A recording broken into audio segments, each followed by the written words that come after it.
Hi, this is a new video showing submitting projects to GitHub for this class.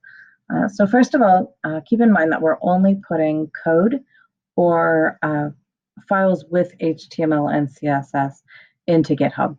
If you're just using images, there's no reason to use GitHub. It is of no benefit whatsoever. But if you want to do code, to use code, then, well, if the assignment requires that you use code, then we're going to use GitHub to submit it. So I'm looking here at an old copy of, where by old, I mean less than a year old, copy of the GitHub desktop app. If yours looks a little bit different, it's okay. Yours, if you uploaded yours this semester, I'm sorry, not uploaded. If you downloaded it and if you got your copy of the GitHub desktop app this semester, then it looks a little bit different. And I have a video about that as well, about the differences in them. But this is the copy, this is the version that we have on the machines at school. And some of my videos refer to this, but it's essentially the same thing. They changed a little bit of the wording, a little bit of the style, but the way it works is exactly the same.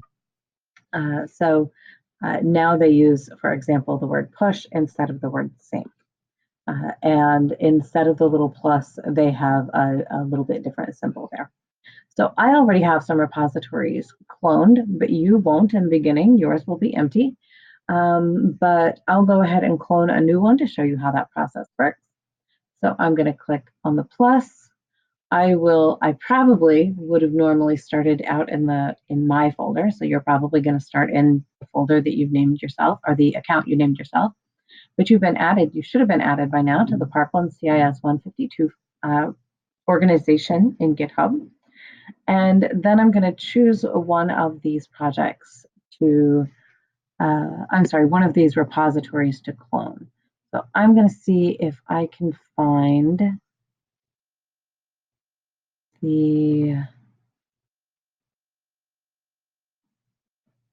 let's see.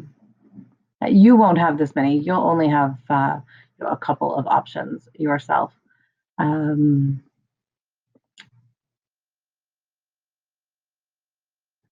know what? This is fine. I really need to clean these up.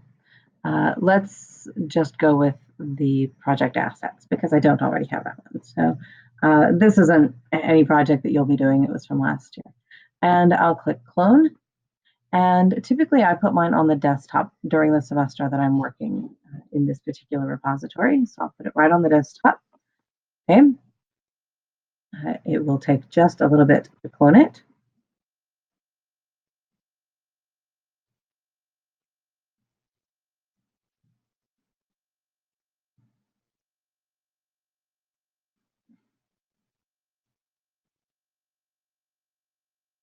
Okay, and it created a folder on my desktop, of course, called CIS 152 Spring 17 Project Assets. Of course, yours will say something like Spring 18 and your first and last name. So now I can go on the desktop and see what's in that folder, and I see what's already there. Not a whole lot at this point, and yours won't have any point where you need to have a zipped folder. Your folders instead will look something more like this. So you'll have each folder will have names, and the entire folder assignment name or the exercise name, and I don't care whether your name is first or your name is last, but any of those would be fine. And if I click on each of them, of course, inside now I should have the folders and the HTML file and everything there together. So this is what yours will eventually look like. So now I'm going to work with a cloned folder. And in this case, I'm actually going to shift over to one that I didn't just do. The CIS 152 temp is the one I want to work in. And I'm going to add to it something that I've just been working on. So I'm working on one of these folders, for example. So I'm doing a Unit 6 sample that I want to put in the temp folder. So you have a couple of different, or you have a few different options. You can either upload, and I think generally my instructions advise this way, you can just extract and work in your GitHub folder and only have that one copy. You can instead work in a separate folder and keep copies. So the copy I have on my right is kind of my working folders that aren't in GitHub yet, and the copies on my left are my GitHub folder. I was ready to submit them. I went ahead and submitted them. But you can choose which way you want to do this workflow. It might be that it works better for you to only work on one copy. And if you need to make changes, etc., you only have one copy. You don't have to go back and forth between copies. Entirely up to you. So I'm going to, at this point, I'm going to say, I don't need the second copy of it. I'm just going to move my Unit 6 sample ding Becky folder over to my temp folder, my GitHub folder. And now it will have everything in it. If I wanted to make changes, this now is my only copy. So I don't have to worry about if I'm making changes to the real one or a working one. So I'll be sure to have always the latest update. Now the problem with that is you don't have a backup. Well, conveniently, GitHub actually creates a backup for us every time we sync it to the cloud. Then it keeps a backup for us, and in that way, it's a version control system, meaning that we can always get back to an earlier version if we need to. Even if we deleted it, usually we can find a way to get back to it. But we won't have that problem because you won't be deleting anything that you shouldn't be deleting.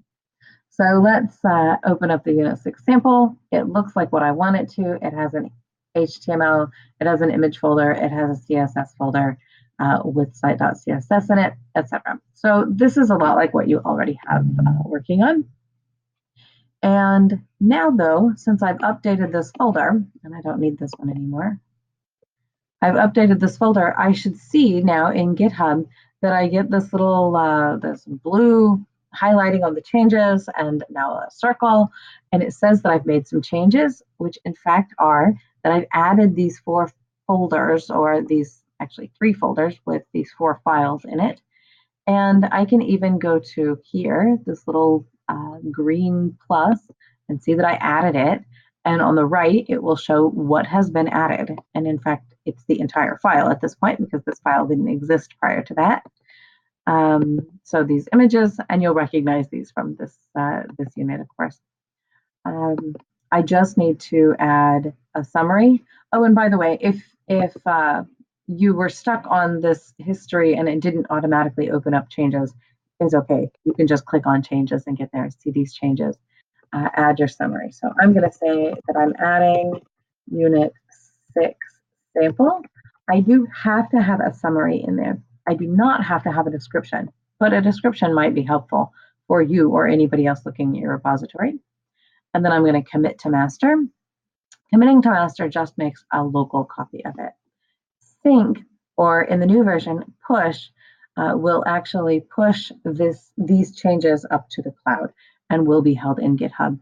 And so that means it will be submitted to me or to the repository, the GitHub repository that we're turning our submissions in now. And also you could get it on any other computer. So there wouldn't be a need for you to put these files into, let's say, a Dropbox or a network file or a network folder or anything. You can just get them straight off of GitHub. And let's go look at that. So I have a lot of windows open. I'm going to open a new window and open my GitHub account. Go into my parkland.cis 152. And, oh, you know what? I think that's not in there. I think I actually, I think this one is in my jrding folder. There it is. So sometimes I can find it here. I otherwise could just go to your profile and find it there, but it's down here. This is my repository that I'm working on. And I can see that the Unit 6 sample is there.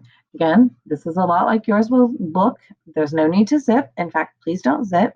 but you will see your multiple folders in there for each of the exercises and assignments.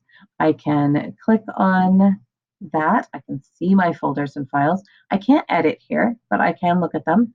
In fact, I can even click on this HTML and see the HTML as it exists in the code. So, but again, I won't be making changes there. I'm just looking at it.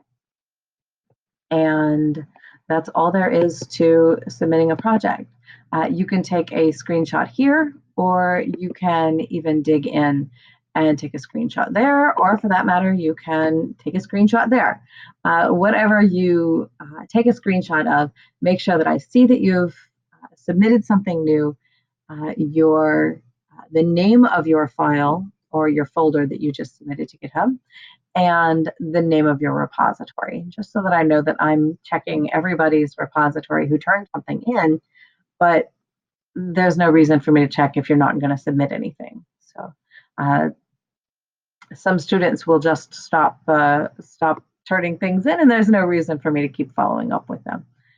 So that's all there is to submitting projects. And like I said, there's another video that shows if you have the new version of the GitHub desktop app, but it works the same way, just looks slightly different. Let me know if you have any questions. Thank you.